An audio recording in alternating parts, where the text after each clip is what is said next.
first I want to tell you a little bit about the situation of access to finance in Austria, then give you probably a little bit about the reasons for the current status, and by finishing about the activities which are going on in Austria from our side, but also maybe to end with to tell you some what we see as necessities to be done in Europe and also on a national level. So maybe just to introduce my organization, the Austrian Federal Economic Chamber is a public law chamber with currently about 440,000 members, which means we are representing the entire Austrian economy. And we are a partner, a social and economic partner in Austria, and that's the reason also, for example, my office, we are part of the Austrian Permanent Representation. But now what you're mostly interested, obviously, is what's going on in Austria at the moment. How is the situation?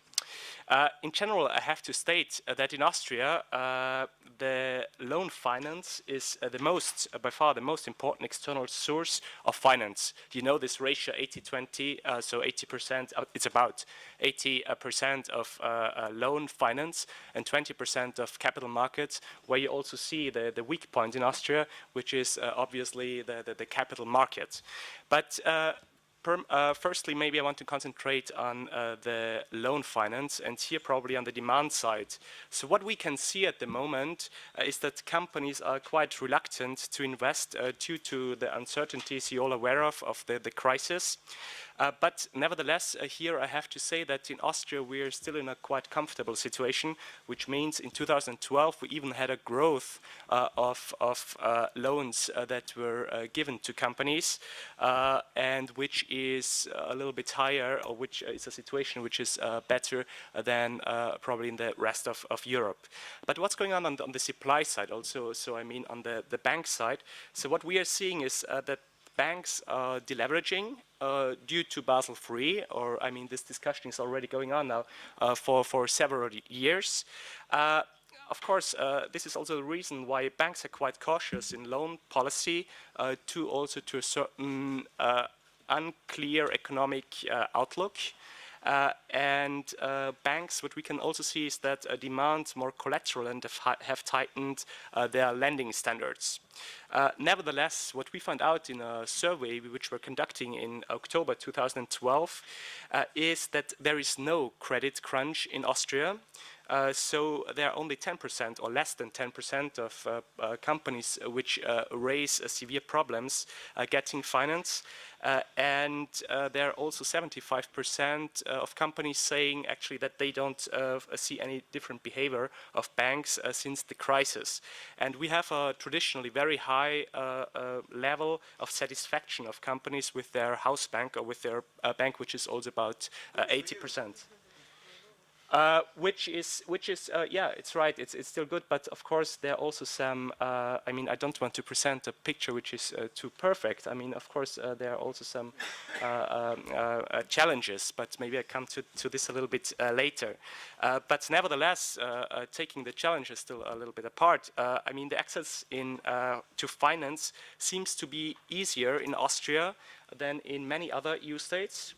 And what we can also see that the costs for SME loans seems to be traditionally lower in Austria than in other countries, also in relation to, for example, our neighbors, Italy and Germany. But to explain you, to make you a little bit understand, and that's maybe also, I come a little bit now to the banking sector, what are the reasons for, nevertheless, in this general terms, a quite positive situation.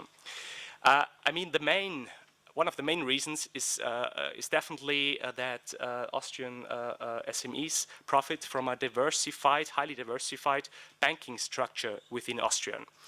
So it means next to big banks, as you're probably aware, there are many small and medium-sized banks which are also placed in the regions. So they are not so centralized, they're all over the country, spread all over the country. And for those banks, basically the SME business is their core business, which makes that there is quite a high degree of competition between those banks in this segment. And maybe a last reason why the costs for SME loans in Austria probably is not as high as in other countries is, of course, the rating at the moment of Austria. It's still it's a triple A country, so of course the rating is also in favor of low costs of SME finance. What also maybe contributes is also that what we saw in the last years, companies, when they make new investments, they very much build up own capital. And so they're only, during conducted their last investments, only a quarter of their investment was financed by loans, and they are taking more their own capital basis. So maybe very short, in order not to take too much time, what activities are done in Austria. Of course, I mean, what you can see in my office, what we're doing, we want to raise awareness of the situation of SMEs on the EU and on the national level, obviously. Of course, we also give information and we give services to companies to inform them how to best conduct negotiations with banks, what they have to be aware to be professionally prepared. And also, of course, of alternative finance alliance. What we were starting now, because we had a quite big discussion about this in Austria some month ago, we were starting with a crowdfunding workshop, which should bring us some results before summer this year, and where we hope to get some ideas about how to better continue with participation models, business angels, venture capital, whatever. And of course, I don't want to go here in details. We have the Austrian Wirtschaftsservice, which is the promotion bank for the Austrian SMEs. And those have several initiatives, as for example, business angels, funds for startups, or also funds giving SMEs possibilities to have low interest loans. But maybe to finish, and I think that's the most interesting part we're talking here about, is where do we see necessary action on EU level, on national level. And I think here it's very important that the diverse banking structure in Europe has to be preserved. And I think you're all aware about the Basel III discussion.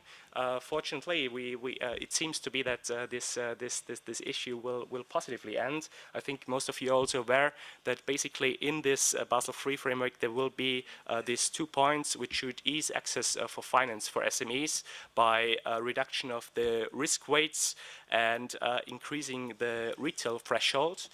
So I think we were also together with our colleagues from UEAPME and the other European umbrella organizations lobbying for this, that this is very important for SMEs.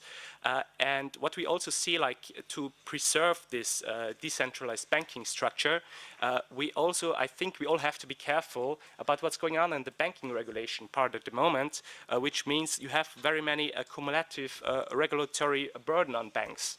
To start with Basel III, you have resolutions funds, deposits, guarantee schemes, bank levies in several countries. And I think this is where we were very concerned that accumulated all these regulations, these costs on banks could hamper or could make that banks less give loans to SMEs.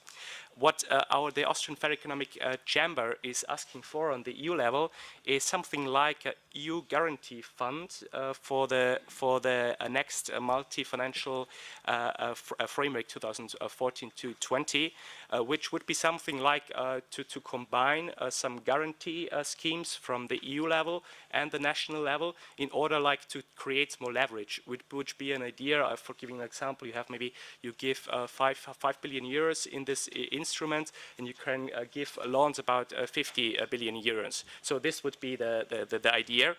And of course, what is also necessary, but I think probably during the conference this was already a lot talked about, to promote alternatives of bank loans, of bank financing, which is venture capital, etc. And there it would be also necessary to create a legal framework for private equity and venture capital. On the Austrian side, as I told you, we have a very weak market. It would be very interesting that our companies could also get access to venture capital possibilities, for example, in Great Britain or in more developed markets. And maybe to finish with two small different ideas what we have in the terms of crowdfunding. We think it could be a good idea or a solution to lifting up the levels for offering prospects. I'm referring to the prospect directive, which is currently at 100,000 euros. And another idea would be for business angels to have tax incentives and to create a tax exempt amount of about 50,000 euros. So this would be our ideas, and thank you very much for your very much for attention. the Yes. for your proposals and observations, and we will all try to make a AAA of the whole private sector in Europe, and maybe Austria can be of help of that. Okay. Madame Catherine Monza, of the Banque Populaire et Caisse d'Épargne, mais en particulier Banque Populaire, je pense. Bonjour à tous. Good afternoon, everyone. I'll be speaking in French because that was the decision that we took, although Etienne is a French origin, although of Canadian nationality. We work for BPCE. We've merged our holdings, but the two networks, Banque Populaire and the network have remained linked. So I work for the Banque Populaire, and I'm in charge particularly of international supply. So I'm going to be focusing on the action that we take to help our SMEs to develop internationally. Our domestic market is quite mature at the moment, like many of our national markets. So it's essential for our businesses to be able to find new means to grow. And the international aspect is an important springboard there. 30% of exporters in France are small crafts people. And when you take account of that, you realize that you have to also help micro enterprises. And to go into the international sphere, we feel that there is no critical size. Big and small can be involved, but the smaller ones need perhaps a bit more help. So we have a commercial approach in our action plan for 2013 to accompany our companies working internationally by simplifying things, because international business seems very complex to an SME. So it's essential that we guide them and accompany them. And there, I think we need to be the push factor rather than the pull factor. It's very difficult to sort out all the different aids that are available, and I think the bank has a role here by helping these small businesses to get their applications together when making submissions to the public authorities, say for financing, for prospecting, that kind of thing. So we need to make international business more accessible to all. It's no more complex than anything else. So we've made offers available. I mean, we're all selling products and services. We're not going to distinguish ourselves there. But where we distinguish ourselves is the accompaniment. It is essential to be local, to accompany these clients. It's essential to have that proximity. That's the only way you can get the trust. You have to have proper exchanges. Business people need to be able to go and see their international experts. They need to have a dialogue. They need to know them.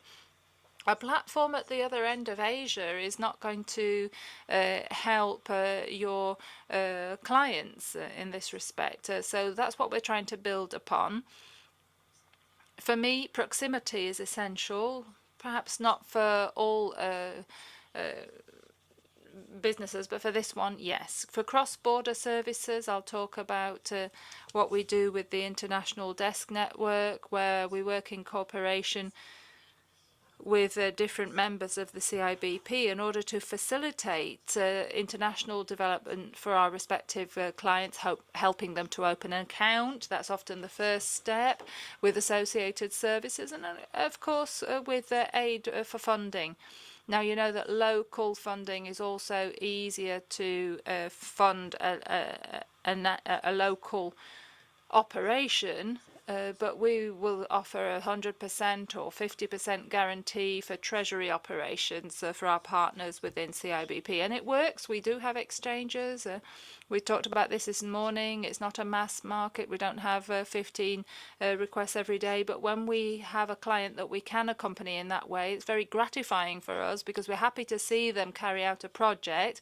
And it's a way to get their loyalty really for life, because when you help a client to develop internationally, you have no problems with that client on the domestic market. And we have a branch called Primex International, which is the first private advisory council which helps our clients, whether they're large SMEs or micro enterprises wanting to discover a market, wanting a market evaluation, want help in drawing up their application for public aid. UB France is also involved in that. So that's really our approach. We hold their hands.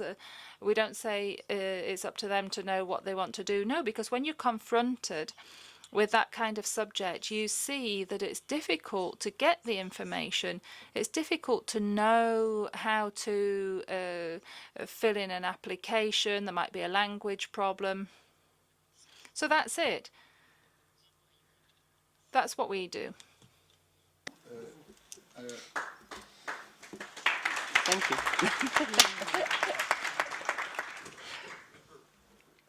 Bon, ça va, oui. Merci. Thank you. I very much liked the way you talked about making international business more democratic. That's something that I'll certainly take home from what you said. Lucia Baldino now from the Dijad Group in Paris. Yes, good afternoon.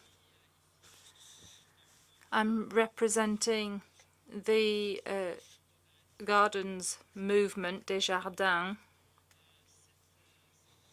So I'm giving you the Canadian perspective from Northern America, particularly Quebec, and what we do for our SMEs. If you're not familiar with us, the Desjardins movement is the first cooperative in Canada and the sixth in the world. It's a company that was set up in the 20th century and now has 2 billion in assets, 40,000 employees, 46,000 members, and our members are mainly SMEs. On the 31st of December, just to give you a couple of figures, Desjardins had increased by 6.9 billion per year in its financing, also 7.6% in savings to $123 billion. Our ambition is to become the first financial institution for SMEs in Quebec. Of course, SMEs have different needs, and at the moment I'm leading the new representative office for Desjardins, which is based in Paris, and I'm here today to tell you about that initiative, which stems from a need expressed by our clients themselves, who are becoming more and more international, and they called upon us to accompany them in proximity, locally, as Catherine was saying, by putting them in touch with our banking networks, our partners, but also by making available a number of accompanying services in terms of advice for opening accounts, say, and in understanding the new market, the legislation, the tax system, the constitution, operations, etc. Some of our clients say that they have specific needs in getting access to local finance or loans to finance operations abroad, or for obtaining reliable sources of financing to finance their activities abroad, or for getting funds available for their export activities. The Desjardins office in Europe at the moment is involved in accompanying European businesses that are operating in Northern America, in particular Canada and Quebec. As you know, our office may accompany businesses in different ways, opening accounts or with different products and services, because Desjardins wants to be a one-stop shop for financing, for life assurance, using human resources. But Desjardins is also one of the only financial institutions which proposes growth and development capital. In Quebec, we're a very close-knit system. Financial institutions are a pillar for the accompaniment of foreign businesses. We dovetail with many public bodies, such as the Export Office or investments in Quebec, that also offer complementary financial assistance to foreign companies coming to invest in Canada.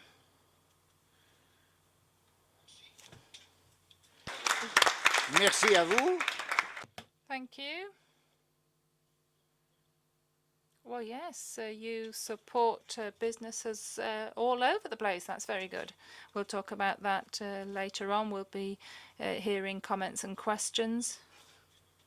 Gilbert Réberol, President of SOCAMA. You have the floor. Thank you. Thank you to the CIBP for thinking of SOCAMO. Thank you to Mr. Bardot for thinking about our minor experience, very modest, really, when compared to Desjardins. But who are we? We were set up by the law of 1917 in France, Article 1, which created mutuals and cooperative credit institutions in its second paragraph. We are associated with the popular banks. We have 26 SOCAMAs in France, which are brought together in an association that I preside over, and they're all attached to the 18 popular banks in France. We work exclusively with the popular banks. So what do? We offer guarantees. We don't grant loans. We guarantee them. And we guarantee them to the tune of 100%. To do that, we go to the European Investment Fund to ask for a counter guarantee so that we can offer a 100% guarantee, such that the bank asks for no personal guarantee of the business directors. We are 800 business leaders. We're all business leaders. I have a very small business with 9 employees. We're all volunteers. We account for 2.3 billion euros, 50% of which is under counter guarantee from the European Investment Bank. We have 250,000 members. We guarantee 30 to 35,000 loans per year.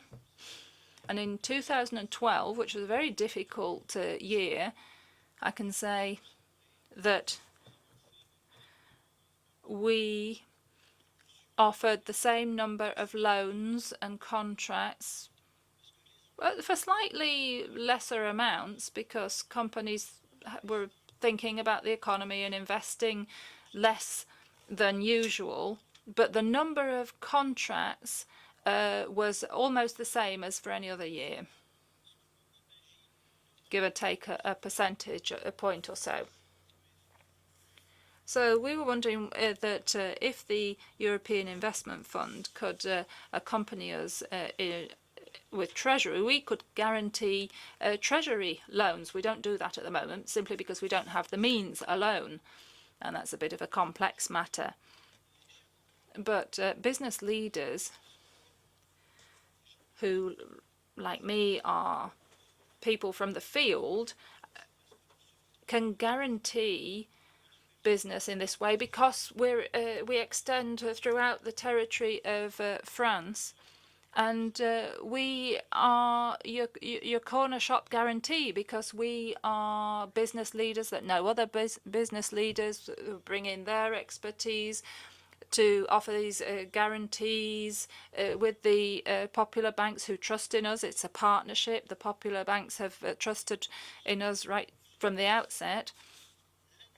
And we are the economic analysis of the application, not the financial part. What we're interested in is the human part, and that is the business leader or future business leader who wants to invest in a world where when you watch the television, you think, I'll do anything but go into business. It seems like it's a catastrophe scenario, but there are still business opportunities throughout the world. We believe in them, the popular banks believe in us, and we believe in future young business people, young entrepreneurs. You know, often we change careers these days, so whoever the entrepreneur is, we're there. And of course, anything that we didn't guarantee before the crisis, we won't guarantee now. We only guarantee credible applications, not with the money that the entrepreneur or future entrepreneur is going to bring in, but because of their professional and human qualities and the location, above all, the location of the future business. Thank you. Je ne sais pas si vous êtes la même. I don't know whether you all would agree with me, but I'm learning a lot this afternoon. I'm learning a lot of expressions as well. You talked about your organisation being the corner shop guarantee. I now come to the last member this afternoon of the panel, Mr. Gust Jute, who is working for the Rabobank as Senior Portfolio Manager in Corporate Finance Department in the Netherlands. Please. Thank you, Joost. Thank you for the invitation. As said, I work for the Rabobank Netherlands, which is the central organization with 136 member banks who work throughout Holland. We have a market share of over 40% amongst SMEs. Because of the proximity, as mentioned before, it's an important role we have in the Netherlands. And in this morning it was mentioned that the number of banks in the Netherlands are not that many, and we do act in some ways like a commercial bank, but we actually do differ. We are still the cooperative bank. We give out things back to the community. We were